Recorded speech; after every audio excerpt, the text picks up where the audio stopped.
Hello everyone, welcome to success classes. I am Gaurav Soin और आज आपके सामने एक इम्पॉर्टेंट वीडियो के साथ मैं हाजिर हूँ। और ये इम्पॉर्टेंट वीडियो इसीलिए है बिकॉज़ ये हम सब में से काफ़ी लोगों की प्रॉब्लम है कि सर हम जब जाते हैं असिस्टेंट प्रोफेसर की जॉब के लिए और जब हमारा इंटरव्यू होता है या जब हम पीएचडी में जब हम लोग रिसर्च एडवाइजरी कमेटी के सामने हमें कोई पावर पॉइंट प्रेजेंटेशन देना होता है और वो हमसे इंग्लिश में क्वेश्चन पूछते हैं और हमें भी इंग्लिश में उसका आंसर देना होता है या हमें प्रेजेंटेशन इंग्लिश में देनी होती है, तो हम लोग कई बार फंबल कर जाते हैं, हमारे अंदर वो कॉन्फिडेंस नहीं आता या हम आर्टिकुलेट नहीं कर पाते वर्ड्स को। कैसे हम उन वर्ड्स को चूज़ करें और कैसे हम एक सेंटेंस फॉर्म करके उनको बोलें। तो with the help of this video मैं बहुत इजी तरीके बताऊंगा, बहुत चीप और बहुत सस्ते और इजी तरीके बताऊंगा। बहुत ज़्यादा मैं आपको हाई फाई नहीं बता रहा कि आप इतने 2000 की किताब खरीदो, 1000 की किताब खरीदो और फिर आप इसको पढ़ो इसको ना पढ़ो। जो मैंने फॉलो किया है और जो मैंने काफ़ी सारे एक्सपर्ट्स से पूछा है जो कि स्पोकन इंग्लिश के फैकल्टीज़ हैं, जो कि मेरे कुछ फ्रेंड्स हैं, उनसे मैंने पूछा था। Then they told me about some of the important factors that should be keep in mind while disclosing your sentences in English. तो ये सारी चीज़ें मैं आपसे शेयर करूँगा। बिफोर दैट मैं चाहता हूँ कि आप हमारे यूट्यूब चैनल सक्सेस क्लासेस को सब्सक्राइब कर लीजिए, साथ ही साथ बेल आइकन को भी हिट करिए जिससे जो भी इंपॉर्टेंट अपडेट हम आपको देना चाहते हैं वो आपको टाइमली मिल जाए। टेलीग्राम चैनल का लिंक डिस्क्रिप्शन बॉक्स में दिया हुआ है, आप उसको ज्वाइन कर सकते हैं। और साथ ही साथ मेरा एक एपिसोड आया है नव क्लासेस पे, उसका लिंक डिस्क्रिप्शन बॉक्स में दिया हुआ है। वो एक इंस्पायरिंग वीडियो है, अगर आपने नहीं देखा है तो आप उसको भी रेफ़र कर सकते हैं। चलिए आ जाते हैं कौन कौन से पॉइंट्स हैं जो आपको ध्यान देने हैं जिसकी मदद से आप इंग्लिश कॉन्फिडेंस के साथ बोल पाएंगे। That is reading, writing and listening. ये तीन चीज़ें हैं और इन तीनों चीज़ों को अगर आपने सही तरीके से अपना लिया, सही तरीके से आपने इम्प्लीमेंट कर लिया, जो कि मैं आगे जा कर के आपको बताऊंगा, तो आप अपने आप में एक ड्रास्टिक इम्प्रूवमेंट देखेंगे। चलिए आ जाते हैं कैसे हम रीडिंग कैसे करनी है, राइटिंग कैसे करनी है, लिसनिंग कैसे करनी है, इन सब के बारे में हम डिस्कशन करते हैं। First is your reading. Reading के लिए मैं आपको बता रहा हूँ कि रीड करना तो ज़रूरी है बिकॉज रीड करके हमें काफ़ी कुछ चीज़ें पता चलती हैं। तो मैं आपको एक यहाँ पे बता रहा हूँ एक बुक का नाम, उस बुक का नाम है वर्ड पावर मेड इजी। ये बुक खरीदने की ज़रूरत नहीं है, लिंक डिस्क्रिप्शन बॉक्स में दिया हुआ है, पूरी पीडीएफ है, बस आपको इसको स्टार्ट करना है। इसको पढ़ करके क्या होगा, इसको पढ़ करके कई बार ऐसा होता है ना कि हम लोग को कोई ऐसा वर्ड कोई बोल देता है जिसका मीनिंग हमको नहीं पता होता। जैसे कि हम सरप्राइजिंगली की अगर बात करें, ये एक वर्ड है सरप्राइजिंगली, इसके बहुत सारे सिनोनिम्स होते हैं, एक्सेप्शनली और नोटेबली, स्पेशली, पेक्यूलरली। तो ये सब वर्ड्स हमें पता नहीं होते कि ये सब वर्ड्स भी होते हैं उसके सिनोनिम्स। और बहुत सारे सिनोनिम्स आपको बताएंगे कि एक पर्टिकुलर वर्ड के क्या क्या सिनोनिम्स हो सकते हैं, जिससे अगर आपसे कोई कुछ पूछे तो आप ये ना रहें आपके मन में क्वेश्चन मार्क कि उन्होंने क्या पूछ रहा है, because I don't know the meaning of it. ये वाली प्रॉब्लम कभी नहीं आनी चाहिए। इससे क्या होगा कि आप हर वर्ड को with the help of different different synonyms आप उनको बोल सकोगे और बोलने के साथ साथ आप सुन सकोगे। अगर आपसे कोई वो वर्ड बोलता है, जैसे कि आपसे किसी ने पेक्यूलरली पूछा, तो आपको पता होगा कि पेक्यूलरली जो है ये सिनोनिम है सरप्राइजिंगली का, या स्पेशली का, या नोटेबली का, या एक्सेप्शनली का।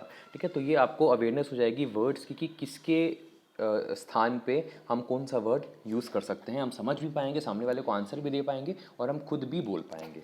ठीक है, तो word power made easy, description box में फ्री लिंक दिया हुआ है बुक का, खरीदने की ज़रूरत नहीं है, डाउनलोड करना है और कोशिश करिए कि आप 2 से 3 पेज अपने अकॉर्डिंगली, आपका कैसा बिजी शेड्यूल है, आप कम से कम उसको पढ़ने की कोशिश करिए और रेगुलर बेसिस पे 2 से 3 पेज तो आप पढ़ ही सकते हैं। सेकंड है, जो बहुत लोगों को दिक्कत आती है कि सर टेंसेस के बारे में हमें नहीं पता कि क्या है, क्योंकि एक वर्ड एक सेंटेंस आप फॉर्म कर रहे हो, then you should have the complete knowledge about the grammar, tenses and all other important elements of English. तो इसके लिए एक ऐप है दैट इज़ डुओलिंगो। ये तो आप लोगों में से काफ़ी लोगों को पता भी होगा। डुओलिंगो जो है ये इंग्लिश के साथ साथ और बहुत सारी लैंग्वेजेस, फ्रेंच वगैरह भी सिखाती है और बहुत स्टेप बाय स्टेप वाइज सिखाती है। तो this particular word power made easy is for synonyms, कि एक वर्ड के कितने प्रकार से आप उसको बोल सकते हो और कौन कौन से एक वर्ड के अलावा और कौन कौन से वर्ड उसकी जगह आप यूज़ कर सकते हो। उसके लिए आप वर्ड पावर मेड इजी जो है, it is been prepared and made by Norman Lewis, जो कि लिंक डिस्क्रिप्शन बॉक्स में दिया हुआ है। और नेक्स्ट इज़ योर डुओलिंगो, जो कि आपको स्टेप बाय स्टेप ग्रामर की प्रैक्टिस कराएगी कि कैसे टेंसेज आपको बोलने हैं। जैसे कि हम लोग कई बार सुनते हैं ईट, एट ईटन, तो आपको बताएगा eat is a present simple, ate is a past simple, eaten is a past participle. तो ये सब चीज़ों के बारे में आपको पता चलेगा कि कौन से टाइम पे आपको कौन सा एक टेंस यूज़ करना है और कैसे अपने सेंटेंस को फॉर्म करना है, क्योंकि बहुत ज़रूरी है सेंटेंस फॉर्म करना आपको। ठीक है, तो ये है आपका सेकंड। रीडिंग की मैं चीज़ें बता रहा हूँ कि आपको रीडिंग करते वक्त आपको किन किन चीज़ों का जो है आपको रेफ़र करना है in order to speak English with confidence. चलिए आ जाते हैं हम नेक्स्ट, इज़ योर राइटिंग। अब लिखना भी तो होगा, रीडिंग भी कर ली हम लोगों ने, अब लिखना तो बहुत ज़रूरी है। अब लिखना ऐसे है हम लोगों को कि आपको कोशिश करना है कि आपने कोई एक वर्ड लिया, जैसे कि मैं आपको एग्जांपल से बताता हूँ। हमने ले लिया अनसर्टेनिटी, ये वर्ड आपने सुना होगा, अनसर्टेनिटी। अब आप कोशिश करो कि जो वर्ड आपने नया ढूंढा है इससे आप कम से कम मिनिमम 5 सेंटेंसेस फॉर्म करिए अनसर्टेनिटी से। कोई भी वर्ड आपने ले लिया, वो वर्ड पावर मेड इजी से भी कोई वर्ड हो सकता है ना। एक हैबिट डालिए कि मेरे को 2 वर्ड लेने हैं, मेरे को 3 वर्ड लेने हैं और उससे मुझे 5 सेंटेंसेस फ्रेम करने हैं अपनी लैंग्वेज में, और उसके बाद फिर चेक करना है कि वो सही है या नहीं है।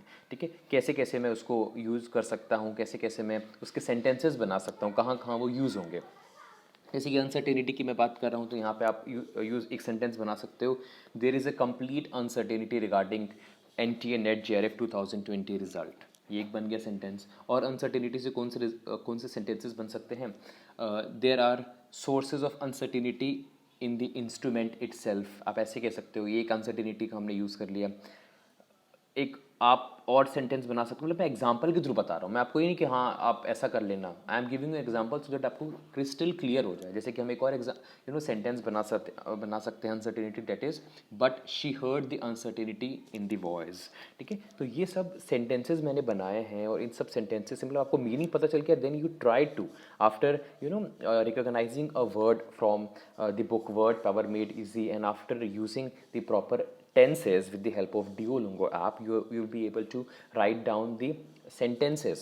और कोशिश करो कि वो सेंटेंसेस आप कम से कम 5 लिखो, जिससे आप उसको आपके मन में आ जाए कि कैसे सेंटेंस फॉर्म करना है। हमें पता तो है, हम समझ तो लेते हैं इंग्लिश, अगर हमें कोई बोलेगा तो हम समझ तो लेते हैं, बट हम उसको आर्टिकुलेट नहीं कर पाते, सामने वाले को बोल नहीं पाते हैं, है ना। उसके लिए आपको क्या करना है, आपको ऐसा नहीं कि आप पहले आप अपने मन में हिंदी सोच रहे हो, फिर आप इंग्लिश में उसे कन्वर्ट कर रहे हो, फिर आप बोल रहे हो। ठीक है, इनिशियल स्टेज पे ये चलेगा, पर आपको इतना ज़्यादा मतलब अगर मैं आपसे पूछूं कि आप सुप्रीम कब कहलाओगे, आपको इंग्लिश बनने लग गई कॉन्फिडेंस के साथ, ये स्टेज कब आएगी? ये स्टेज तब आएगी जब आप सोचने भी इंग्लिश में लगोगे, और जब सोचने में इंग्लिश लगोगे मतलब ये वाला प्रोसेस जो है ये मिनिमाइज़ हो जाएगा कि हिंदी में पहले सोचा, फिर उसको इंग्लिश में कन्वर्ट किया, फिर उसको बोला। आपने जैसे इंग्लिश में सोचा, आपने तुरंत उसको बोल दिया। ये आपकी एपेक्स स्टेज है, ये आपकी सुप्रीम स्टेज है। अगर आपने यहाँ तक पहुँच गए मतलब आपको इंग्लिश जो है फ्लुएंटली बोलनी आ गई है। ठीक है, तो ये है राइटिंग में, मतलब जो भी आपने वर्ड लिया है उससे 5 सेंटेंसेस बनाइए और कोशिश करिए कि वो सेंटेंसेस जो हो वो मीनिंगफुल हों। Third, listening. इसमें आप राइटिंग में आप ऐसा भी कर सकते हैं कि आप जो सेंटेंसेस बना रहे हो आप चेक करवा सकते हो। आप किसी के साथ भी, जैसे कि कई बार ऐसा होता है कि आपका कोई फ्रेंड है या कोई एक आपका पार्टनर है जो कि जानता है, तो उससे चेक करा सकते हो कि मैं सही हूँ या गलत हूँ। आप ऐसा भी कर सकते हो। बाकी आपको ये 5 सेंटेंसेस बनाने हैं। नेक्स्ट इज़ योर लिसनिंग, है ना। लिसनिंग में आपको एक चीज़ फोकस करनी है कि आप लोगों को आप कह सकते हो यूट्यूब पे, या अगर किसी ने सपोज़ कोई किसी भी चीज़ का सब्सक्रिप्शन लिया हुआ है, नेटफ्लिक्स का, अमेजोन प्राइम का, तो start watching series, web series आप देखना चालू करो, या वीडियोज़ आप कह सकते हो, इन शॉर्ट वीडियोज़ आप देखना चालू करो जो कि इंग्लिश में हो। मतलब मेरी बात आप धीरे धीरे समझिएगा। हमें क्या करना है, लिसन करना है, हमें ध्यान लगाना है, हमें सुनना है उसको अच्छी तरीके से। और सुनने के लिए आप क्या करो, मतलब ये एक इंपॉर्टेंट पार्ट है कि सबसे अपने यूट्यूब में मैं आपको लिंक दे रहा हूँ प्रियंका चोपड़ा का एक वीडियो है जिसमें कैसे आप कॉन्फिडेंस बिल्डअप कर सकते हो। वो एक she is a lady which she belongs to India. अब वो जो बोल रही है, her accent is completely you can say Indian. तो आपको ऐसा नहीं कि बिल्कुल आप अमेरिकन एक्सेंट में चले जाओ, बिकॉज वो बहुत फ्लुएंटली बोलते हैं, कई बार आपको वो समझ में भी नहीं आता। तो जो आप वीडियोज़ देख रहे हो with the help of YouTube, या विद द हेल्प अगर आपने सपोज नेटफ्लिक्स का लिया हुआ है, तो एक बहुत ही अभी जो मैं सीरीज़ देख रहा हूँ that is a suitable boy, एक सीरीज़ है जिसमें तब्बू है, निशान खट्टर है, वो बिल्कुल इंग्लिश में है। उसमें क्या है कि उसको आप सुनते हो तो आपको समझ में आता है कि कैसे कोई वर्ड फ्रेम हो रहा है, और आप जब उसको सुनते हो तो आपको सबटाइटल्स के साथ आप सुनो। सबटाइटल्स के साथ अगर आप सुनोगे तो आपको समझ में आएगा कि है ना क्या ये वर्ड कैसे फॉर्म हुआ, and you will be very much related, you will relate your self with that particular show, right. तो लिसनिंग में आपको क्या करना है, आपको कोई भी, आप किसी का इंटरव्यू ही ले लो, आप अगर आपको वीडियोज़ नहीं मिल रही हैं, आपके पास सब्सक्रिप्शन नहीं है, उसको छोड़ो आप। मैंने आपको बताया है कि ईजी तरीके से आप क्या कर सकते हो, आप कोई एक्टर, आपका फेवरेट कोई एक्टर है, उसका आप इंटरव्यू ले लो जो इंग्लिश में हो, वो आपको बोल देगा। मतलब मैं ये कहना चाहता हूँ कि ऐसे नहीं कि बिल्कुल ही आप अमेरिकन केट विंसलेट का या एमा वॉटसन का आप बिल्कुल ही देखने लग जाओ इंटरव्यू या उसके वीडियोस, बिकॉज वो बहुत ही ज़्यादा फ्लुएंटली बोलेंगे इंग्लिश, तो आप उनको बहुत फिर जल्दी रिलेट नहीं कर पाओगे। So start from the very basic. आप कोई इंडियन एक्टर हैं या कोई पॉलिटिशियन है या आपका कोई भी यूट्यूबर है जो कि इंग्लिश में बोलता है, आप उनके जो वीडियोज़ देखो, वो कैसे बोल रहे हैं, सबटाइटल्स के साथ देखो, जिससे आपको पता चले कि कैसे सेंटेंसेस वो फ्रेम कर रहा है। क्योंकि आप सुनोगे तो ऑटोमेटिकली क्या है कि आप जो है उसको बोलने की फिर ताकत रखोगे, आप उसको बोल सकोगे ईजीली, है ना, फ्लुएंटली जिसे आप कह सकते हो। तो listening is the third most important part. Suppose आप कोई वीडियो नहीं देखना चाहते हैं या फिर आप बिल्कुल भी सब्सक्रिप्शन वगैरह नहीं लेना चाहते हो, तो एक और भी अच्छा इसका तरीका है लिसनिंग का, दैट इज़ आप नॉवेल्स पढ़ सकते हो, वो भी इंडियन ऑथर की, है ना। जैसे कि हम बात करें, रविंदर सिंह हो गया, चेतन भगत हो गया, अमृता प्रीतम हो गई, ये सब कौन है, these all are Indian authors. और इंडियन ऑथर्स की जो नॉवेल्स है, आप उसको रीड करना चालू करो, उसको आप पढ़ो कि कैसे सेंटेंसेस फ्रेम है। मतलब लिसनिंग के दो पार्ट्स हैं, इधर आप कोई इंडियन एक्टर का है, इंडियन यूट्यूबर का आप कोई इंग्लिश वीडियो देखो जिसमें उसने इंग्लिश में कम्युनिकेट किया है आपसे विद सबटाइटल्स। और अगर आप ये नहीं कर सकते तो आप कोई नॉवल जो है देख सकते हो, आप कोई नॉवल रेफर कर सकते हो जो कि इंडियन ऑथर ने लिखी हुई है। इससे आपको समझ में आएगा कि कैसे वर्ड्स वगैरह फ्रेम हुए हैं।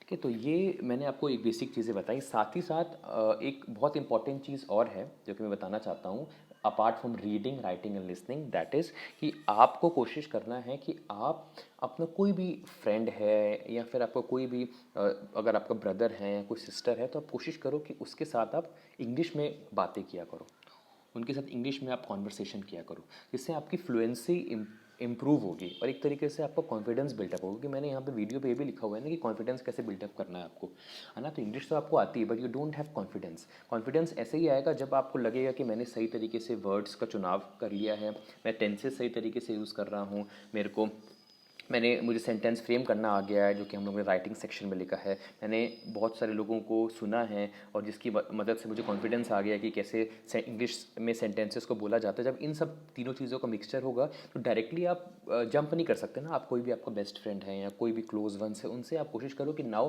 We will have a conversation in English for half an hour. आप उनको ऐसा बोलो जिससे क्या है कि आप इंग्लिश में बोलो, फिर अ काइंड ऑफ उनकी भी इंग्लिश इंप्रूव होगी और आपकी भी कोई गलतियां हैं, आपको कोई फ्रेंड है, आप ऐसे भी कर सकते हो और ये करना है। और ये जो पार्ट मैंने आपको बताया है ये आता है आपका प्रैक्टिस सेशन में।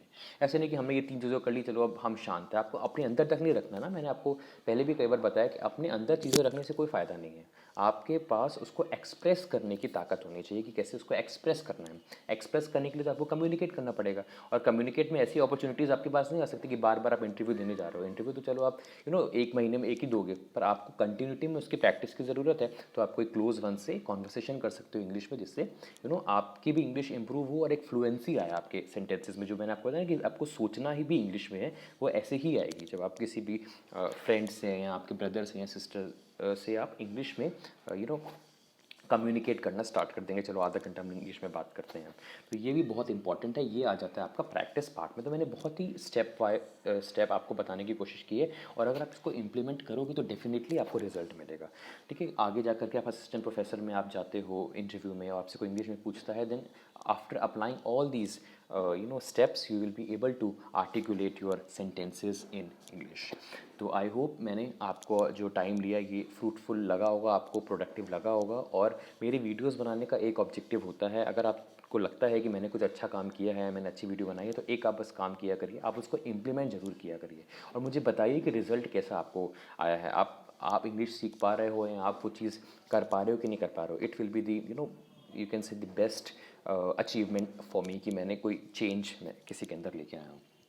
So this was the video on the ways how to speak English with confidence. मैंने कुछ लिंक दिए हुए हैं, मैं एक बार रिपीट कर देता हूँ आपको। टेलीग्राम का लिंक मैंने आपको दिया हुआ है, मेरा जो पॉडकास्ट आया है नव क्लासेस पे उसका मैंने आपको लिंक दिया हुआ है, मैंने आपको वर्ड पावर मेड इजी की फ्री बुक का लिंक दिया हुआ है, और साथ ही साथ मैंने एक आपको, क्योंकि शुरुआती चीज़ में हमें रहता है ना कि यार सर ने तो बोला है वीडियो देखना है, इंग्लिश वीडियो देखना है, कोई कहाँ देखें कहाँ कहाँ नहीं देखें, तो मैं आपको एक वीडियो का लिंक दे रहा हूँ, just a kind of a startup, आपको एक स्टार्टअप मिले। वो एक बहुत ही अच्छा वीडियो है, प्रियंका चोपड़ा ने बोला है, और अब उसको पूरा सुनिएगा ध्यान से। कॉन्फिडेंस के ऊपर है, जिससे आप कॉन्फिडेंस भी बिल्डअप होगा और आप रिलेट कर पाओगे कि कैसे जो है सेंटेंसेस को फ्रेम करके बोला जाता है। So thank you so much for your love and appreciation, जो आप हर बार मुझे कमेंट्स और लाइक्स के थ्रू देते रहते हो। मिलते हैं नेक्स्ट वीडियो में। Thank you so much and have a very nice day ahead.